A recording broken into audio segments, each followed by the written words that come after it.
Hey guys, Austin with MeasureSquare here. Today we'll be checking out how to import various data points into MeasureSquare CRM. We can cut down on hours of data entry with this simple function. Let's check it out. The first thing we can import is our people. They're broken down into 4 categories. In sales, there's the general contacts and companies. In purchases, we have our vendors. And from installations, we can bring over our installers. The process is the same for each of these. Navigate to the desired people category, click on the import button located in the drop-down menu to the top right, and select your file. We accept these file types.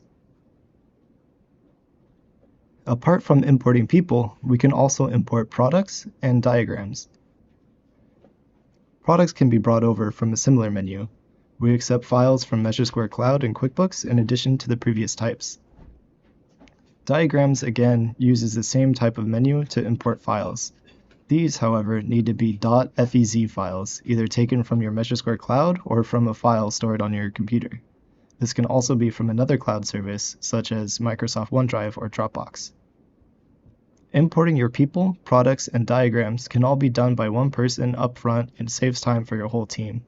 It minimizes mistakes and eases workflow for future projects. Thank you for watching our video on CRM imports. Remember to hit your favorite buttons down below, and I'll see you in the next one.